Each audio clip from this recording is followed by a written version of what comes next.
Hi there, so it's Andy here for Go Nomad, aka Pigs on Bikes, and today I thought I would just show some people how to apply for their work permit.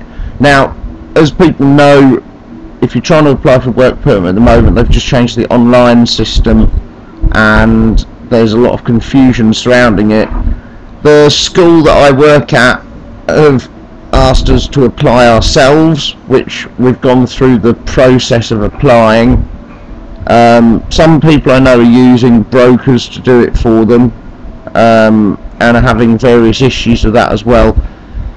The online application isn't particularly difficult, you just need to kind of have all your documents ready to do it, and I can explain what documents you need as we go through the process. I'll show you quickly the website. So here's the website, www.mlvt.gov.kh, and you want to hit the home page, and sometimes it's easier to click English and sometimes it's better to click Command. I don't know why, but sometimes it doesn't translate properly when you click on the English button. Okay, so you want to look on the right hand side of the screen and scroll down, online application for quota and foreign work permit, and when you click on this it opens up a new page here, and you want to click on register for foreign worker, unless of course you're self-employed, and if you're self-employed you'll click here, but foreign worker. And then you hit the main registration screen, and this is where it's all at, really.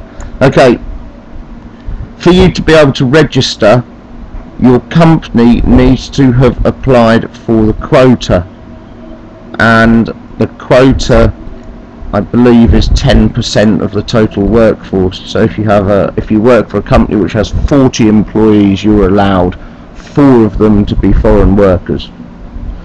And if you have 45 employees, then you're allowed 4, probably and a half, I don't know, 4 foreign workers, not 5.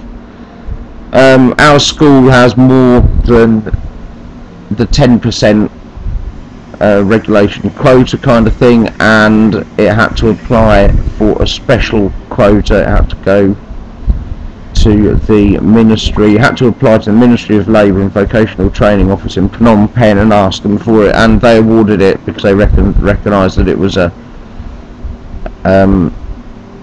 necessity for our school to have a bigger quantity of foreign workers. Okay, so you'll find now my school is Shine, and because we've used all of our quota it won't appear here, but you can see Anchorshine Development Cambodia, or I don't know, just trying to think, try ACE. No, it's not in the, yeah, there we go. So then you scroll down the list here and you find the company who you work for, and if they have applied for their quota then the company name will appear here. If they have used all of their quota up, and you know, if they've got 40 employees and their quota therefore is 4, and if you're employee number 5 or 6 or 7 or 8 who's applying for one, then the company name does not show up. And this is what happened with us before we had our special quota awarded. This is all fairly straightforward stuff: first name, middle name, last name, gender, date of birth, height in centimetres, passport details there, visa details here, and this is your arrival visa. Your arrival visa, so the one that when you first come into the country, and your stay permit is your visa extension, your current visa extension.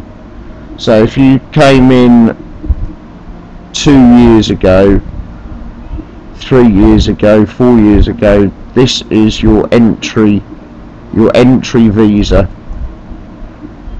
and this is, if you've extended your visa, then this is your visa extension. So this is basically the green visa, and this is the blue visa, if you have a blue visa. This is just your employment details in here,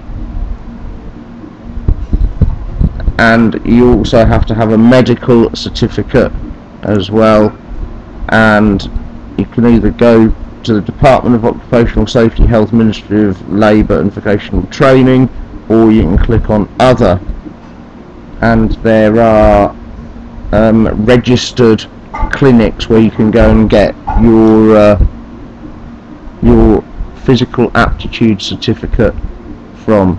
And I went to Neat Tech Clinic, I think that's the one it was, in Siem Reap, and it cost me $25, cost me $20 for the medical, which was actually quite a comprehensive medical, and $5 for the certificate. Okay, this is just your details of where you live, your phone numbers, and this is pretty much it. This is all you need to do, apart from supply copies of your documentation. Okay, so let's look at that.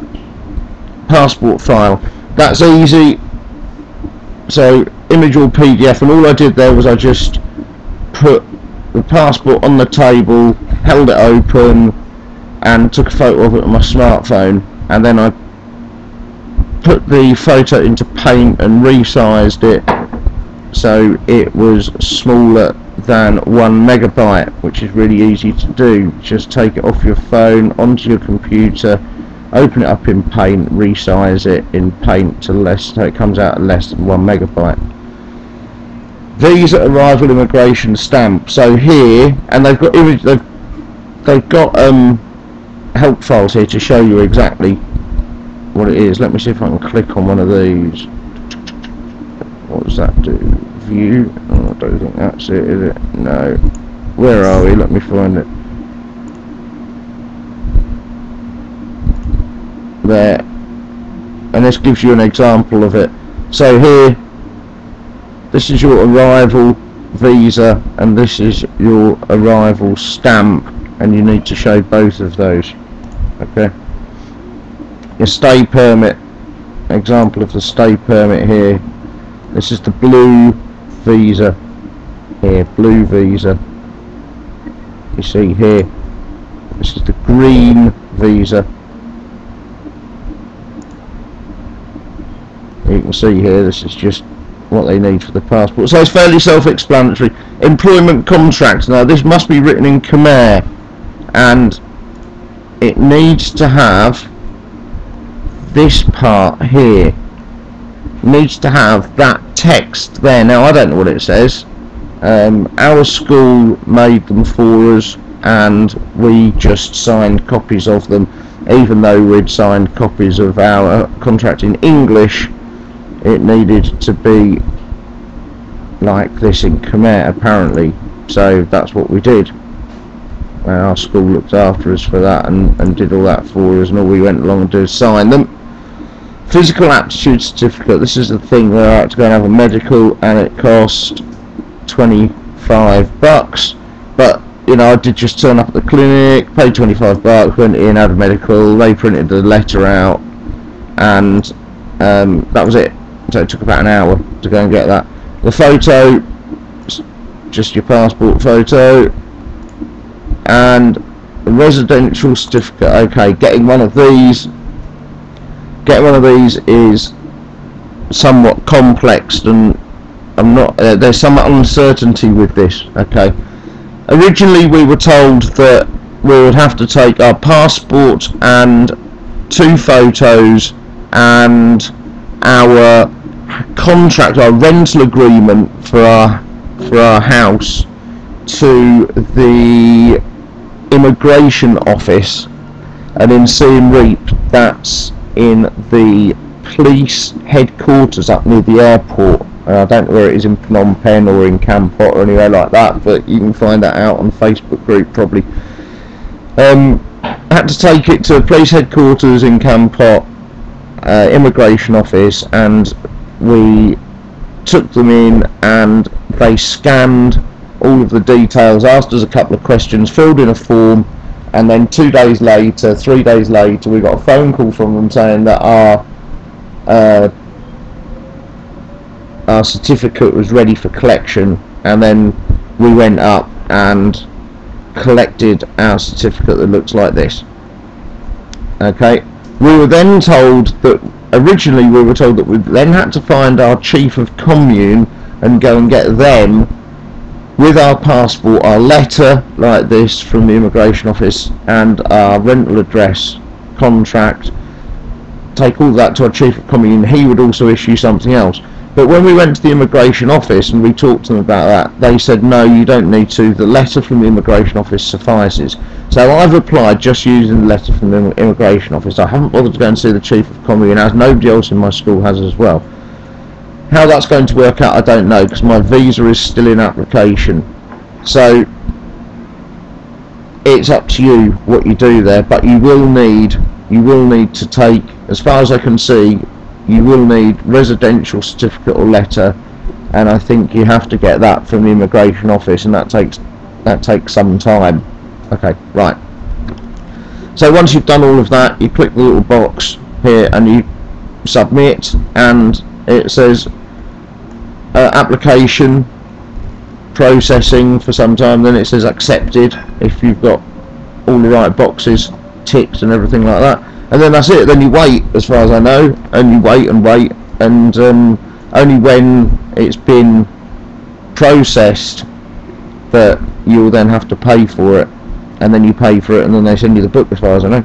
Okay, cool. I hope that helps some people. That's all I know about it. If you know any more about it, don't forget to post underneath in the comment section your experiences. If you've got any more handy tips and hints and things like that. Okay, like, share, subscribe, check us out, Gang Nomad, aka Pigs on Bikes. There's over 100 videos now on the channel, so check out some of those, and stay safe out there. Take care, bye.